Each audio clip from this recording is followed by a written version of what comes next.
नमस्कार दोस्तों, विशेष कार्यक्रम आध्यात्मिक ज्ञान चर्चा में आपका स्वागत है। आध्यात्मिक ज्ञान चर्चा में आज भाग लेने वाला हैं श्री कृष्ण प्रिया जी महाराज और श्री अनुदाचार्य जी महाराज और संत रामपाल जी महाराज जी। इन तीनों आध्यात्मिक संत हैं। इन तीनों को विचारों में काफ़ी मतभेद दिखाई दिया। प्रश्न ऐसा है कि जिसका उत्तर जानने के लिए हर साधक का अति आवश्यक है। प्रश्न इस प्रकार हैं, परमात्मा साकार है या निराकार? आध्यात्मिक ज्ञान चर्चा में हम आपको सबसे पहले दिखाएंगे श्री कृष्ण प्रिया जी का विचार। देखिए। अच्छा, आप ये बताइए, मैं आपसे पूछूं, आप निर्गुण हैं कि सगुण हैं? आप साकार हैं कि निराकार हैं? अच्छा, आप ये बताइए, आप आत्मा हैं कि शरीर हैं? आत्मा है तो फिर साकार कैसे हैं? आत्मा दिखती है? देखी देखी किसी ने? पूरा जीवन बोझ में ढल जाता है, लेकिन कभी अपने भीतर जो बुलवा रहा है उसकी ओर जाती नहीं। जाती है निगाह? सोचती नहीं, जीवन में गए ही नहीं विचार हमारा। अगर आप शरीर मानते अपने आप को तो आप साकार हैं, और यदि आप आत्मा मानते हैं तो आप निराकार हैं, क्योंकि वो दिखती नहीं है, लेकिन उसके अस्तित्व से ये शरीर चलता है। बात मानते हैं? अगर ये गिर जाए, आत्मा चली जाए, चेतनता चला जाए, तो यही शरीर होते हैं जो आप छगन लाल मगन लाल जो कह लो इन्हें, ये यही पड़े होते, दो आंख दो पैर दो हाथ वाले, अपने नाम के साथ, अपनी पोस्ट के साथ, लेकिन कोई ने प्रेम नहीं करता। सब उसके लिए रोते हैं जिसको कभी देखा नहीं। कोई कहे कि ये सामने वाला तो आपका जो भी रिश्तेदार है सामने पड़ा, तो क्यों रो रहे हो, दिख तो रहा है। बोले इसके लिए नहीं रो रहे, हंस जो उड़ गया उसके लिए रो रहे हैं। अब बताइए, उस हंस को किसने देखा था? आपने देखा? नहीं, कोई भी नहीं देख पाता। उसको देखने के लिए तो ज्ञान सत्संग आदि इस साधना की ओर जाया जाता है। इसलिए आप अगर देखा जाए तो आप साकार भी हैं, और देखा जाए एक नजर से तो आप निराकार भी हैं। निराकार से ही आप साकार रूप में परिवर्तित हुए हैं। वही चेतनता आत्मा किसी भी शरीर में धारण होकर के शरीर को चलाती है। कहते हैं, उपनिषदों में कहा है कि भगवान ने जब ये समग्र संसार की रचना की तो सबसे पहले किसको बनाया? किस तत्व की पहले रचना की? जब इस पूरे संसार की रचना की थी, सबसे पहले अनंत आकाश की रचना की। आकाश क्या है? निर्विकार है, निराकार है। सबसे पहले प्रभु ने खाली जगह बनाई, जिसको हम स्पेस बोलते हैं। किसी चीज को बनाने के लिए स्पेस चाहिए ना। कभी कहते हैं ना, यहाँ बेड लगा दिया तो अब सोफे के लिए स्पेस नहीं है, जगह नहीं है, इसलिए प्रभु ने पहले जगह बनाई खाली खाली। वो निराकार है, उसके अंदर कोई भी तत्व नहीं था, ना कोई उसको सूंघ सकता है, ना कोई उसका रस ले सकता है, ना कोई सुन सकता है। कोई भी तत्व नहीं था उसके अंदर। उस आकाश की रचना प्रभु ने की, लेकिन उसी आकाश से एक तत्व का जन्म हुआ जिसका नाम था वायु, जिसको आप स्पर्श कर सकते हो। उसके अंदर ये गुण आ गया, जो गुण आकाश में नहीं था, उस निराकार में नहीं था। होता है ना, अभी गर्मी लग रही है, महसूस होता है, अब ठंड लग रही है, लेकिन इस वायु को, इस हवा को आप देख नहीं सकते, क्योंकि इसके अंदर ये गुण नहीं था। अब ये हवा चल रही है, आप देख सकते हैं क्या कितनी तेज गति से चल रही है? या कभी ऐसा हमने देखा है? नहीं, इतनी तेज गति से वायु जी महाराज जा रहे और निकल गए। नहीं, इसको देख नहीं सकते, बस स्पर्श कर सकते हैं। लेकिन इसी वायु से अग्नि का जन्म हुआ, जिसको आप देख सकते हैं, जिसको इस आंखों से देखा जा सकता है। अब ये सारे तत्व आकाश के होने की वजह से हैं, आकाश से ही निकल रहे हैं। उसी अग्नि से फिर जल तत्व, जल को आप रस ले सकते हैं, पी सकते हैं, उसका स्वाद ले सकते हैं। और फिर जल से पृथ्वी की उत्पत्ति हुई, जिसके अंदर सुगंधी का तत्व है, जो आप सूंघते हैं, वो पृथ्वी का गुण है। उसी पृथ्वी से समग्र संसार बना, औषधियां, मनुष्य आदि बने। लेकिन ये सब की उत्पत्ति कहां से हुई? उस निराकार से, उस आकाश से। उस आकाश से, उस निराकार से सगुण सब चीजें बनी जिनका आप स्पर्श कर सकते हो, जिनको आप देख सकते हो। उसी प्रकार परमात्मा भी निराकार होकर के साकार रूप में परिवर्तित हो जाता है अपने भक्तों के लिए, इस जगत में मानवों को सही दिशा देने के लिए। जरा विचार करिए कि एक जिस परमात्मा के अंदर इतनी भी शक्ति नहीं होगी, जिसने निराकार इस संसार में से साकार रूपी समग्र सृष्टि की रचना कर दी, तो क्या वो निराकार में इतनी शक्ति नहीं कोई खुद सगुण बनकर आ जाए? क्यों नहीं होगी शक्ति? इसलिए परमात्मा किसी भी रूप में आ सकता है, किसी भी क्षण। आपने तो श्री कृष्ण प्रिया जी का विचार देख ही लिया होगा। अब हम आपको दिखाएंगे श्री अनुद्धाचार्य जी का विचार। देखिए। ईश्वर सगुण है या निर्गुण है, ये प्रश्न उठा है। बताइए, भगवान सगुण है या निर्गुण है, साकार है या निराकार है? क्या है भगवान? मैया जी, ओ मैया, क्या है भगवान? साकार है कि निराकार? निराकार उसे कहते हैं जिसका कोई आकार ना हो, साकार उसे कहते हैं जिसका कोई आकार हो। साकार और निराकार भगवान कैसे हैं? कुछ पता है आपको इस बारे में? तो आइए समझते हैं। भगवान साकार भी हैं और निराकार भी हैं। कैसे? जैसे पानी का कोई आकार नहीं होता, पर वही पानी गिलास में भर के यदि फ्रिज में रख दिया जाए तो वो पानी क्या बन जाता है? बर्फ बन जाता है। अभी पानी था जिसका कोई आकार नहीं था, अब वही पानी क्या बन गया? बर्फ। बर्फ का आकार है या नहीं? बर्फ का आकार होता। पानी निराकार था, पर फ्रिज मिली, फ्रिज की संगत करी तो वही निराकार साकार बन गया, बर्फ बन गया। ऐसे ही ईश्वर परमात्मा परब्रह्म वो निराकार है, पर जब भक्तों के प्रेम की फ्रिज में, भक्ति की फ्रिज में प्रवेश करता है तो वही निराकार निर्गुण सगुण साकार बनकर के कभी राम कभी कृष्ण बनकर भक्तों के लिए प्रकट हो जाता है। वो निराकार तो है, पर भक्तों के लिए वही निराकार कभी राम बनकर आता है, कभी कृष्ण बनकर आता है, कभी वामन बनकर आता है, कभी नरसिंह बनकर आता है। वही तो है, कौन दूसरा? तो भगवान निराकार भी हैं और साकार भी हैं।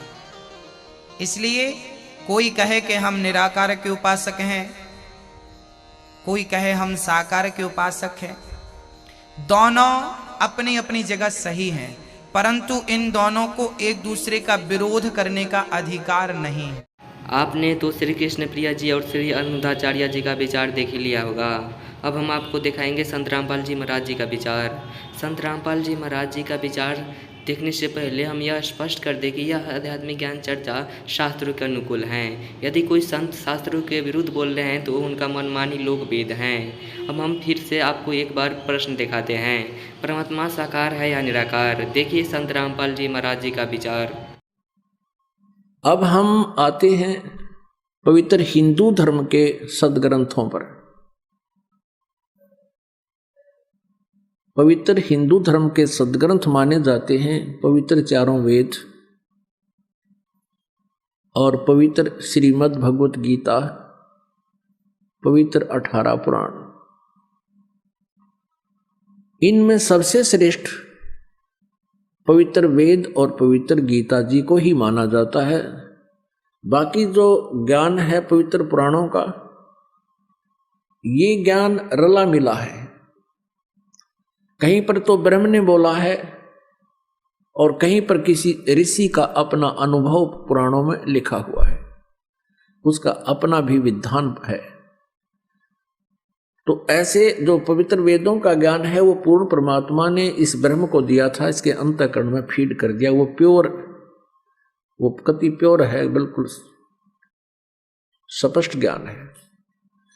श्रीमद् भगवत गीता जी के अंदर गीता ज्ञान दाता है तो वही, लेकिन इसने इसमें अपना कुछ मत अड़ा दिया है, लेकिन वेदों वाला ज्ञान भी उसमें समावेश किया है। तो हमने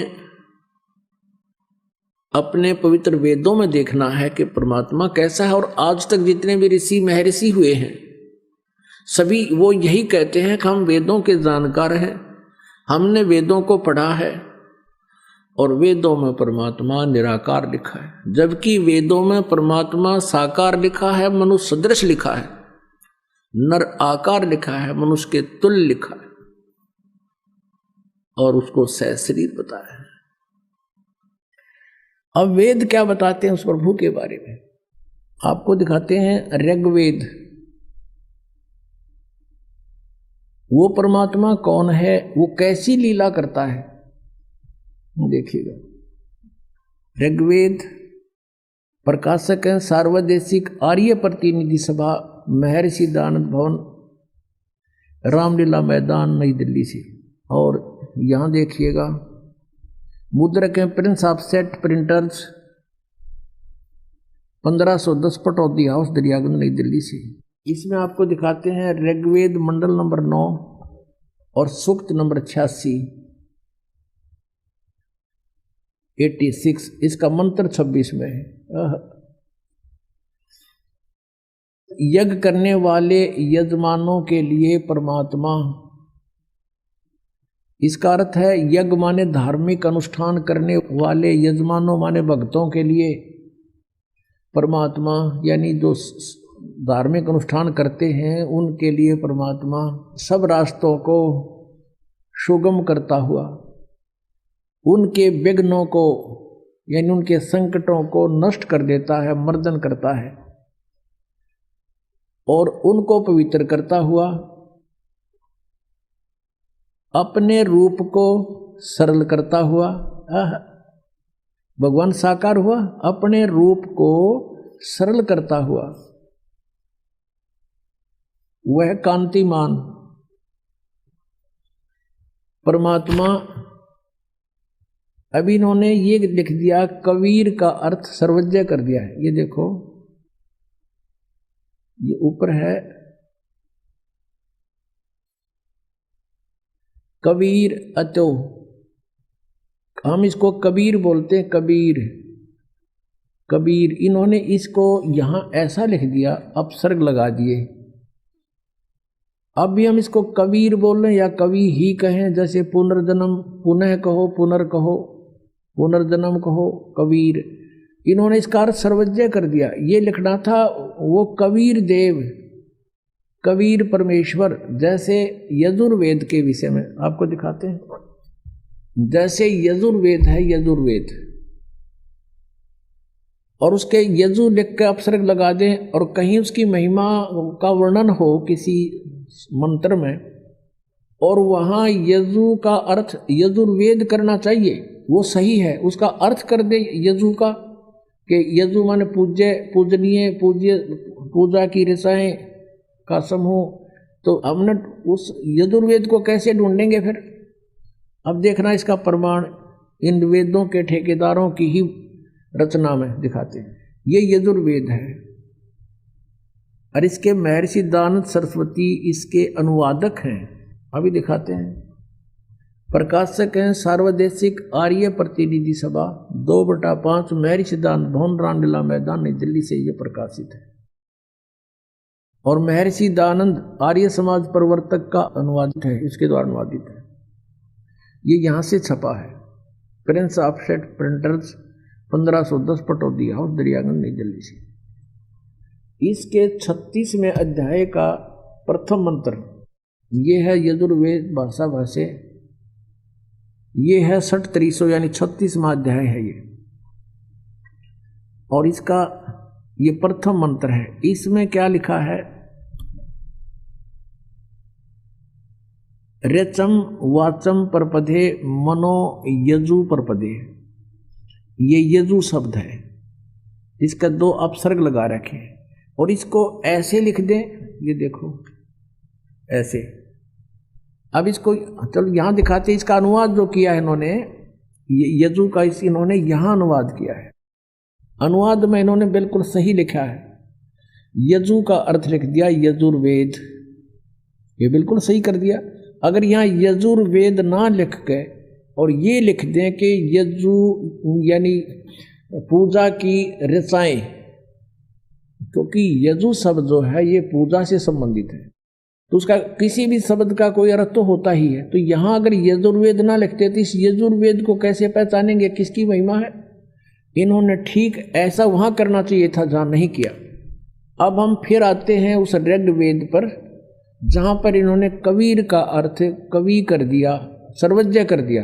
प्रथम तो कोई भी कवि सर्वज्ञ नहीं हो सकता। कवि का अर्थ काव्यकार तो लिख सकते थे तो कोई दिक्कत ना थी, लेकिन हम फिर भी पहचान लेते सच्चाई को। इन्होंने कविकार सर्वज्ञ करके ये बिल्कुल गलती कर दी। कोई भी कवि सर्वज्ञ नहीं होता। यहाँ अर्थ लिखना था वो कबीर देव है, वो परमात्मा जिसके विषय में ये गुणगान किए जा रहे हैं, वेद जिसकी महिमा बता रहे हैं, वो कबीर देव, कबीर साहब, कबीर प्रभु है। देव कहो, भगवान कहो, परमेश्वर कहो। अब देखिएगा ये वही ऋग्वेद, हमने यजुर्वेद रख दिया है, ऋग्वेद फिर उठा लिया, वही जो पहले आपको दिखाया था। ये कहाँ से प्रकाशित है? ये वहीं से प्रकाशित है, सर्वदेशी कार्य प्रतिनिधि सभा, मैरी सिद्धांत भवन, रामलीला मैदान, नई दिल्ली से। अब इसके हम ऋग्वेद मंडल नंबर 9 सूक्त 86 का मंत्र 26 फिर पढ़ेंगे। 26 इसमें ये कबीर शब्द है, इसका इन्होंने यहाँ गड़बड़ कर दी। यज्ञ करने वाले यजमानों के लिए यानी भक्तों के लिए, जो धार्मिक अनुष्ठान करते हैं उन भक्तों के लिए, यज्ञ माने धार्मिक अनुष्ठान, परमात्मा सब रास्तों को सुगम करता हुआ उनके विघ्नों को मर्दन करता है, उनके विघ्न, उनके संकटों का नाश करता है और उनको पवित्र करता है, यानी सब बुराइयों से हटा देता है और अपने रूप को सरल करता है। तेज पुंज अन्य दे धर के, हल्के तेज पुंज का शरीर बनाकर परमात्मा वो कांति में, यहाँ लिखना था वो कबीर देव, ये कबीर देव लिखना था, कबीर देव, कबीर साहब, कबीर भगवान, विद्युत के समान क्रीड़ा करता हुआ और वर्णीय पुरुष को यानी अच्छी आत्मा को प्राप्त होता है, वहाँ से चलकर आता है। यहाँ देखना अब 27 मंत्र में ऋग्वेद मंडल नंबर 9 सूक्त 86 का मंत्र 27 पढ़ रहे हैं हम, 26 पढ़ लिया हमने ये इसका। अब इसमें क्या लिखा है कि जो परमात्मा प्रकाश पुंज परमात्मा को बुद्धि वृत्तियां विषय करती हैं, जो परमात्मा ध्रुवलोक के तीसरे पृष्ठ पर विराजमान है या वहां पर रहता है, ध्रुवलोक के तीसरे स्थान पर, तीसरे पृष्ठ पर, तीसरे भाग पर ऊपर रहता है, यानी एक देशीय भगवान सिद्ध हो गया कि कहीं एक स्थान पर रहता है। और वहां से फिर देखना अब ऋग्वेद मंडल नंबर 9 सूक्त 82 का ये देखिएगा, ऋग्वेद मंडल नंबर 9 सूक्त 82 और मंत्र नंबर 1, 82 का ये मंत्र नंबर 1 है।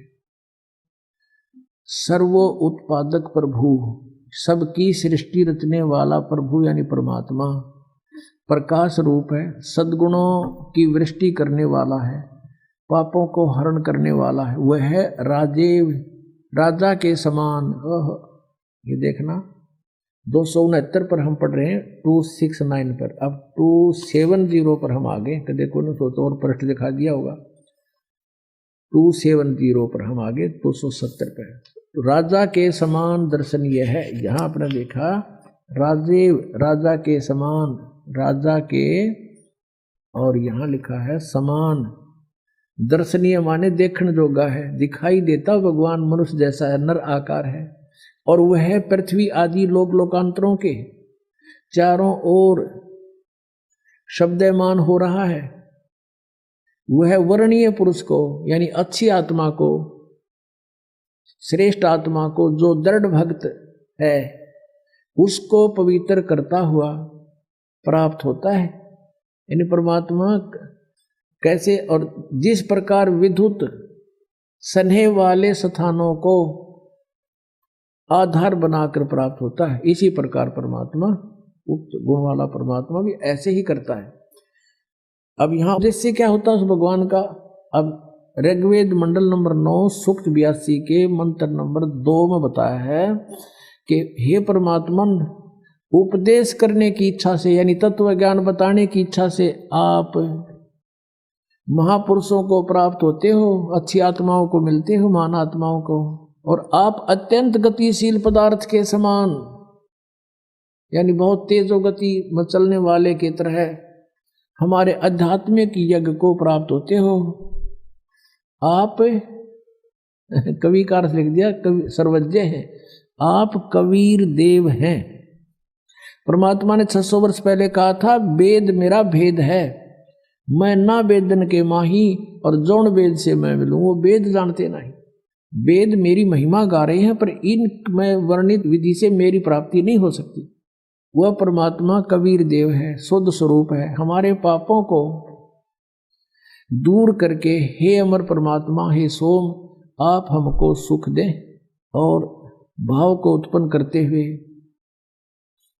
आप हमको सुख दें और प्रेम भाव को उत्पन्न करते हुए पवित्रता को उत्पन्न करें। ये वैसे यहाँ ये देखो ये कितने विचलित हैं। यहाँ इन्होंने निजम का अर्थ पवित्रता कर दिया। यहाँ लिखना था आप अपने उस रूप में ही, उसी साकार रूप में हमें प्राप्त हों या प्रकट हों। अपने आत्माओं ये स्पष्ट हो गया कि कबीर परमात्मा है और वो यहाँ अपने सतलोक से चलकर गति करके आता है, अच्छी आत्माओं को मिलता है, उनको तत्व ज्ञान से परिचित कराता है। अब फिर और दिखाते हैं आपको। ऋग्वेद मंडल नंबर 9 सूक्त 96 का 16वां मंत्र है, उसमें पूछा है कि हे परमात्मा, आप अपना नाम बताइए, आपका वास्तविक नाम क्या है। देखिएगा ऋग्वेद मंडल नंबर 9 सूक्त 96 इसके 16 मंत्र में, मंत्र नंबर 16 में कहा है कि हे परमात्मा, सर्वोपरि रहस्य श्रेष्ठ, यो नाम का इन्होंने अर्थ तुम्हारी संज्ञा कर दिया। लिखना था हे परमात्मा, सर्वोपरि रहस्य में यानी गुप्त आपका जो श्रेष्ठ नाम, जो नाम है, संज्ञा नहीं, आप उसका ज्ञान कराएं। अब इसमें 17वें श्लोक में ये स्पष्ट किया है कि शिशुम जगानम हरियंतम मर्दंती शुभंती विहीन मरुतो गणेन। कबीर भी यू रह पर कबीर गिर भी कावेना कबीर संत सोम पवित्र एति पवित्रम अत्यति रेभन। इसका सीधा सार्थ है कि जो परमात्मा अपनी लीला अनुसार एक शिशु बालक का रूप धारण करके जानबूझ कर प्रकट होता है और वो अपनी महिमा की कबीर वाणी के द्वारा कावेना कवि यानी कविताओं से अपनी महिमा का गुणगान करता है ऊंचे स्वर में। रेबन माने ऊंचे स्वर में बोल बोल के, और वो कबीर देव होता है और वो होता है परमात्मा, उसका नाम कबीर देव है। अभी इन्होंने क्या कर रखा है, शिशुम का अर्थ कुछ और ही कर दिया है। उस परमात्मा को जो सदा प्रगट है, जो अत्यंत कमनीय है, उसको उपासक लोग बुद्धि विषय करते हैं और उसकी स्तुति द्वारा उसके गुणों का वर्णन करते हैं। विद्वान लोग उस गतिशील परमात्मा का गुणों के गणों द्वारा वर्णन करते हैं। अब यहाँ इन्होंने क्या कर दिया, इस कबीर गिरभी को 2 भाग कर दिए। कवि कबीलो कर दिया कबीर का, और गिरभी माने वाणी द्वारा। यहाँ लिखना था कबीर वाणी द्वारा, कबीर कबीर गिरभी, गिरभी माने वाणी द्वारा, गिर माने वाणी, गिरभी माने वाणी द्वारा, कबीर वाणी द्वारा। और काविन कविताओं से बोलता है। रेभन माने गरजता हुआ, ऊंची आवाज में बोलता है रेभन। इसका इन्होंने इस एक कवि का अर्थ तो कर दिया कबीर का, इस कबीर का अर्थ नहीं किया। आप देख लो ये ब्रैकेट में इनकी संस्कृत है। इसमें कहीं पर भी दूसरा कबीर नहीं है। कबीर, ये देखो, ये पीछे देख के खूब देख सकते हो। और यहां केवल एक कबीर लिखा है।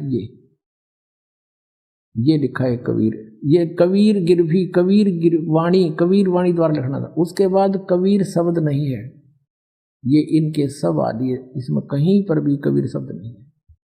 और ये एक कबीर ने खा गए। अब जब एक अक्षर का भी अर्थ कहीं नहीं है तो वो अनुवाद कैंसिल होता है, क्रॉस लग जाता है। इन अनुवाद ठीक नहीं किया। अब इसका अर्थ ये है, ये दास बताएगा, परमात्मा ने ये चारों वेद, पांचों वेद दिए थे इस काल को, और जो कुछ भी इसमें लिखना, कहना, सुनना था हमारे लिए, वो सारा कुछ लिख कर इसको दे दिया। अब उसने एज इट इज बाहर निकाल दिए। ये न्यो के न्यो है। इसमें परमात्मा ने आप पर बताया है कि आपका असली नाम क्या है, प्रश्नोत्तरी स्वयं लिखकर भेज रखे। फिर यहाँ बता रखा है कि वो कबीर देव है, और वो शिशु रूप धारण करके जब प्रकट होता है, अपने उद्देश्य को लेकर आता है तत्व ज्ञान देने के लिए।